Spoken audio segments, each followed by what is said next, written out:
লড়াই করেছে, আমরা কাঁধে কাঁধ মিলিয়ে সেই সময় লড়াই করেছি এবং আমরা মনে করি যে আমাদের লড়াইটা শেষ হয়ে যায়নি। আমাদের যেই জুলাই গণঅভ্যুত্থানের আকাঙ্ক্ষা, প্রত্যাশা এবং নতুন রাজনৈতিক বন্দোবস্ত প্রতিষ্ঠার জন্য যে সংস্কারের পথে আমরা এগোচ্ছি, আমরা মনে করি সেই রাস্তায় আমাদের এখনও সেই ঐক্যের জায়গাটা ধরে রাখতে হবে। তো সেই উদ্দেশ্য থেকেই মূলত এই বৈঠকগুলো আমরা বিভিন্ন রাজনৈতিক দলগুলোর সাথেই বসছি, আলোচনা করছি। তা আমাদের যে বিচার, সংস্কার এবং গণপরিষদের এজেন্ডা, 3টি এজেন্ডা রয়েছে, আমরা সেই বিষয়গুলো নিয়ে আলোচনা করেছি। আমাদের বেশিরভাগ বিষয়ই ঐক্যের জায়গা আমরা খুঁজে পেয়েছি। যেসব জায়গায় দ্বিমত রয়েছে সেটাও পরবর্তীতে কীভাবে নিরসন করে আমরা একটা ঐক্যবদ্ধ জায়গায় আসতে পারি সে বিষয়ে আমাদের আলোচনা হয়েছে। পরবর্তী কার্যক্রম কিভাবে এগোনো যায় সেই বিষয়ে আলোচনা হয়েছে। আমি যদি উদাহরণস্বরূপ বলি, সংস্কারের ক্ষেত্রে ইসলামী আন্দোলন বাংলাদেশ সংখ্যানুপাতিক নির্বাচনের কথা বলছেন, আমরা কেবল উচ্চকক্ষে সংখ্যানুপাতিক নির্বাচনের কথা বলছি। তা ওনারা 2 কক্ষেই সংখ্যানুপাতিক নির্বাচনের কথা জোর দিয়ে বলছেন। ওনাদের যুক্তি উপস্থাপন করেছেন।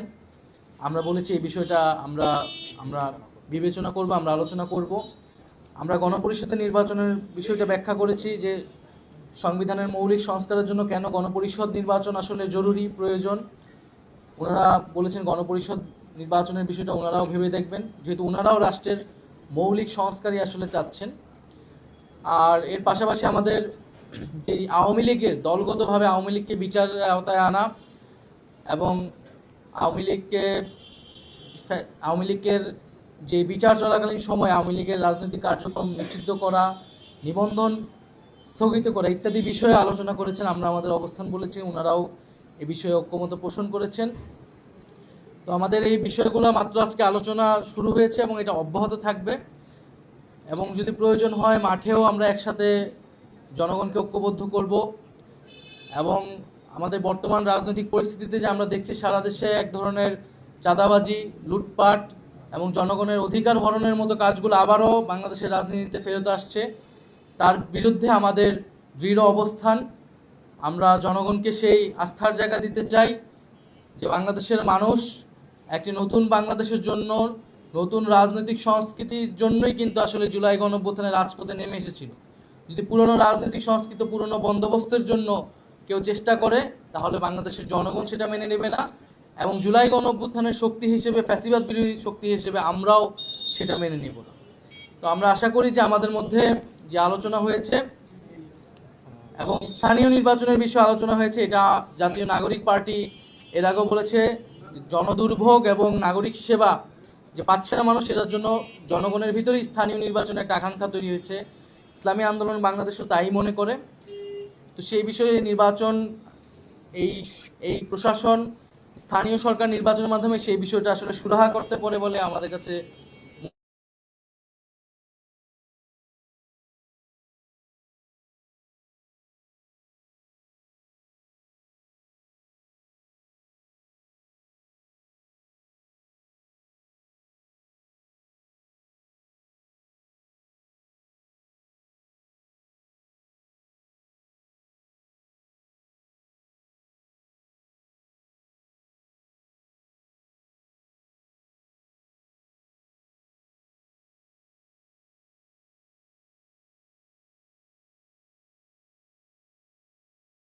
বিষয়গুলো নিয়ে আমরা আলোচনা করেছি। তো ভবিষ্যতে আমাদের এই আলোচনা অব্যাহত থাকবে এবং আমাদের যে রাজনৈতিক দাবিগুলো রয়েছে সেই রাজনৈতিক দাবির ভিত্তিতে আমরা একটি বৃহত্তর রাজনৈতিক ঐক্য, জনগণের ঐক্যের দিকে যাব ইনশাআল্লাহ। আসসালামু আলাইকুম। আমরা মোটামুটি আলোচনার মৌলিক বিষয়গুলো আমাদের জাতীয় নাগরিক পার্টির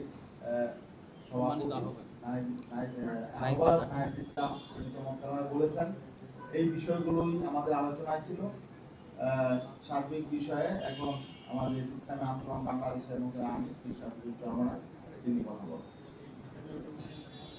আলহামদুলিল্লাহ, সকলকে ধন্যবাদ জানাচ্ছি। মৌলিক আলোচনা কি হয়েছে এটা তো আমাদের নাহিদ ভাই সে পরিষ্কারভাবে আপনাদের সামনে উপস্থাপন করেছেন।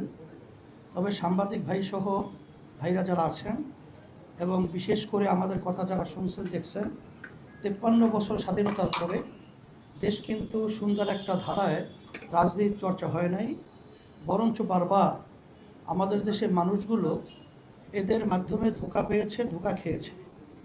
এর একটা পরিবর্তন জুলাই আগস্টের গণ অভ্যুত্থানের মাধ্যমে আপনারা দেখেছেন যে বাংলাদেশের জনগণ এবং ছাত্র এবং আমাদের একটা আকাঙ্ক্ষায় দেশ নিয়ে আছে, চিন্তা আছে, তারই একটা বাস্তবতা হিসেবে আজকে আমাদের বিভিন্ন চিন্তা কার্যক্রমের সাথে আমাদের এনসিপির চিন্তা কার্যক্রম অনেকটাই মাঠে ময়দানে সর্বত্র একাকার।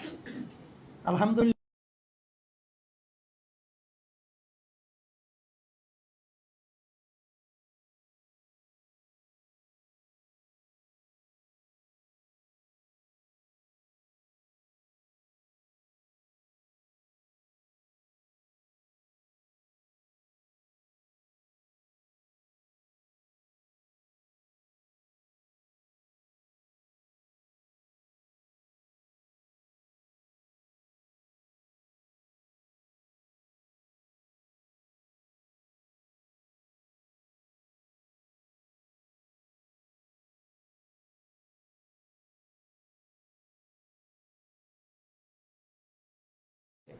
আবারও পুনরাবৃত্তি হবে।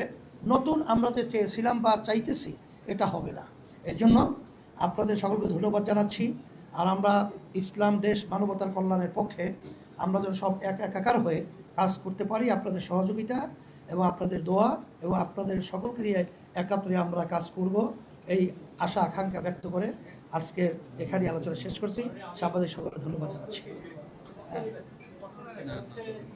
ইসলামী দলগুলোর মধ্যে আপনারা একটা ব্যালট বাক্স আগামী নির্বাচনে দেওয়ার জন্য একটা আপনার আলোচনা চলছে ইসলামী দলগুলোর সাথে। সেই পাশাপাশি দেখলাম গণতান্ত্রিক প্রক্রিয়ার যে দলগুলো আছে তাদের সাথে আপনারা আলোচনা করছেন। প্রশ্ন হচ্ছে এই নির্বাচনী জোট নিয়ে নাহিদ বা আজকে সকালে যাদের সাথে বৈঠক করেছেন সেটা আলোচনা হচ্ছে কিনা, আগামী নির্বাচনে গণতান্ত্রিক দলগুলোকে নিবে কিনা সে আপনাদের ইসলামিক জোট হবে, সেখানে তাদের দলগুলো থাকে। আমাদের ইসলামী দল বলতে আমরা আগেই বলেছি যে একটা বাক্স পাঠাবার ব্যাপারে আমরা চিন্তা করতেছি এবং সেভাবে আমাদের আলোচনা চলছে, এটা আপনারা লক্ষ্য করেছেন। এবং যারা দেশপ্রেমিক রয়েছে আমাদের একটা অপশন কিন্তু ওটাও আছে, সেখানে এনসিপি তো ওর ভিতরে অগ্রাধিকার। এটা তো আমরা আশাবাদী যে আমরা একাকার হয়েই দেশ গড়ার ব্যাপারে আমরা কাজ করব, এটা আমাদের চিন্তা আছে।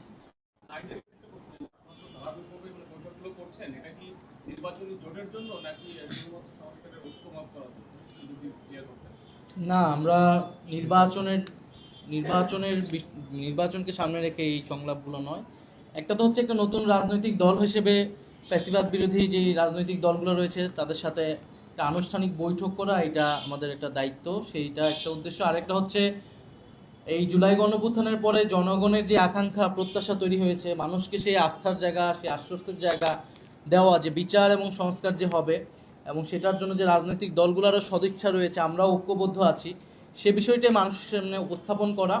আমাদের এই সংলাপ বা এই ঐক্যের জায়গাটা মূলত যে রাজনৈতিক দাবিগুলো আমরা সামনে রাখছি, সেই রাজনৈতিক দাবিগুলোর উপর ভিত্তি করে এটা একটা রাজনৈতিক সমঝোতা আপনারা হিসেবে দেখতে পারেন। এখানে নির্বাচনের বিষয়গুলো এখনই আসে নাই, তবে রাজনৈতিক এই ঐক্যে বা সমঝোতার জায়গা থেকে আমাদের মাঠের ঐক্য পরবর্তীতে সেটা নির্বাচনের দিকে যাবে কিনা সেটা আসলে পরবর্তী সময়ে আসলে বোঝা যাবে।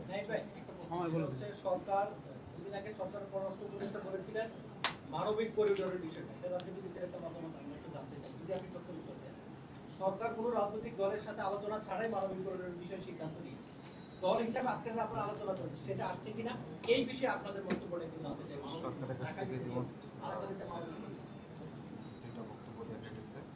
আমরা এই মানবিক করিডোরের বিষয়ে বিভিন্ন রাজনৈতিক দল কনসার্ন দেখিয়েছে, বক্তব্য দিয়েছে।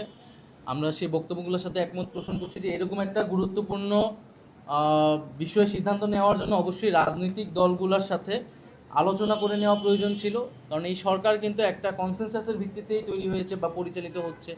একটা রাজনৈতিক সমঝোতা রাজনৈতিক দলগুলো থেকে একটা সমর্থন সরকারের প্রতি আছে, ফলে এবং এই ধরনের একটা সিদ্ধান্ত, একটা জাতীয় সিদ্ধান্ত নেওয়ার ক্ষেত্রে রাজনৈতিক দলগুলোর সাথে আসলে আলোচনার প্রয়োজন। এবং সরকার, আমরা এখন আসলে স্পষ্ট হই নাই যে এই করিডোর বা সেখানে রোহিঙ্গা প্রত্যাবর্তনের বিষয়টা আসলে কিভাবে থাকবে, তো পুরা হোল প্রজেক্টটাও আসলে পরিষ্কার হওয়া প্রয়োজন, তখন হয়তো আমাদেরও মন্তব্য করতে সহায়তা হবে।